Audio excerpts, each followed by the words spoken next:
Sustain 267. It is 9:40 and it's time for Sustain 267 with host and founder of Sustain 267 as well as climate activist Pato Kelesitse. Welcome back. Oh man. Oh, what happened? Okay, let me try and get her back. If you could just give me a moment. Oh man.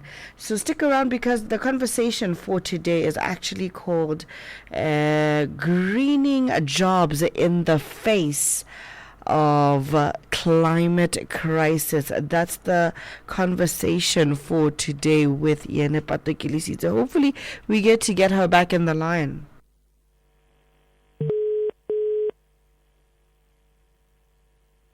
Good morning, Ms. Loretta. Good morning. I see we lost each other there for a second. But we're back. So today we're talking about greening jobs in the face of the climate crisis. What is it actually for somebody who doesn't know? So we're talking, firstly, good morning to you and your listeners. And today we're talking greening jobs because as we know, tomorrow is the 1st of May, which means it is Labor Day. And what better to talk about on the YFM and Sustain 267 feature than the relationship between labor jobs and the climate change. So that's what we're talking about today. The theme for this year is revolutionizing health and safety, the role of AI and digitization at work. But all of that is happening in the face of the climate crisis. So we're looking at when we talk greening jobs, we're talking how do we do this in a more environmentally sustainable way? Also, how do we do jobs that are still relevant for tomorrow in this ever-changing world? Now, you really just asked the question, how do we then do this? What is the relationship between the climate and jobs? All right.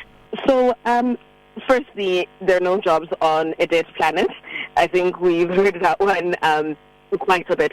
But the seriousness now getting serious in the face of climate and in the face of climate change and limiting it to labor.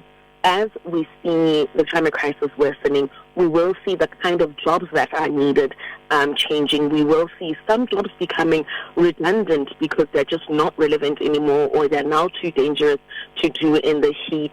And then in the face of digitization as well, we will see a lot of jobs becoming redundant. But what we're also seeing is that we need different jobs. There are new jobs. So whereas we just used to have finance professionals, now you've got green finance professionals, you've got sustainable finance professionals. Whereas we just used to have engineering, we've now got engineers who specialize in climate conscious engineering. Whereas we just used to have project managers, we've now got project managers who specialize on being eco-friendly. So the idea here is look at the opportunities that are coming up within the crisis that is of course, currently underway, and looking at the needs of not just your pocket, but also looking at the needs of the world, seeing as we are going through a transition, as we're digitizing. Look at the gig economy. The gig economy, many jobs that you can do remotely. You no longer have to fly up and down as much just to do jobs. So looking, that's a way also of greening your job, making sure that you're a whole little bit more to deliver on your job. And you can also earn in dollars, staying in Botswana. Sounds like a good deal to me. Of course it does. Now, you mentioned something earlier, Horikana, now that we are heading into times that are very uncertain. Certain jobs will become obsolete. Certain jobs, especially with the way the weather is changing, temperatures are rising, temperatures are going down. We don't know. On the other hand, AI is another thing that we need to really start embracing, right? How do I make sure that my job is not obsolete as well? How do I make sure that I climate proof the career that I'm in? I think with this one, we'll have a separate episode on AI and the relationship between AI and how it contributes or solves climate change. But I think with this one, because we are steering uncharted waters, again, it's looking to pivot your career towards upcoming issues. One of the ones is climate. Everyone is looking for a climate solution, whether it's how to adapt, whether it's how to mitigate, whether it's climate law. There's a lot of harm that has happened in this time. So once you become relevant to the needs that are necessary, then you're not guaranteeing your job, but you are building some resilience to the job market. You're building some resilience to the fact that this crisis will affect you, but also how are you making sure that you're working alongside it versus negatively towards it. So looking at opportunities to pivot, even if not directly into climate, with digitization, we're having to do jobs differently. Challenging yourself. There are a lot of people with different ambitions, with different careers and options, listening to us. So challenging yourself to read up more on where does your job intersect with digitization, where does it intersect with climate, and that would be so niche that in a time where you can work fully remote, you don't have to limit yourself to a zone where we sometimes feel like we're moving at a bit of a glacial pace. But if you position yourself well, you may find that, again, you're able to serve the global village from not just Botswana, but your skills are becoming relevant globally. Now, lastly, before I let you go, call for action. What are we doing, especially in relation to the theme for this year? Call for action, because as you know, we're also a movement builder. Support unions, believe in unions. Unions are for the people. Unions protect labor. They protect the people.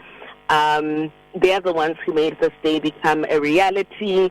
In the face of digitization, let's look for opportunities. Let's not be sitting ducks. Let's look for opportunities for how we can act. And happy Labor Day, and wish a happy Labor Day to every one who is in labor that you see. But today we're ending on a happy note because tomorrow is a public holiday. Oh, man. Oh, we're drinking Saba well, guys. Thank you so much, Pato. But if somebody wants to have further conversations with you about this, or even wants to get to know more about Sustain 267, how they can maybe learn more about finding sustainable solutions within BW and exploring climate, or rather careers in this space, where can one find you on social media? All right. So you can find us at Sustain 267. We are on Twitter, we are on Instagram, we are on Facebook, we are on LinkedIn, and we are on YouTube. That's where you can get some other recordings of today's conversation.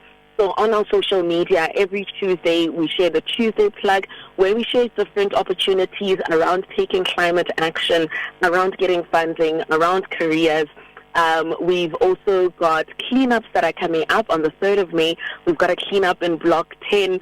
And all of this information you're able to find out if you follow us at Sustain267 on all social media. And if you want to drop us an email, you can email us at dumela@sustain267.africa. Thank you so much, Pato. Enjoy the rest of your day. Thank you so much, Lovato. Have a lovely day to you and your listeners, and a lovely public day off. Bye. That was our host and founder of Sustain 267, as well as climate activist Pato Kelesitse. She comes through every single Wednesday right here on Yerne FM.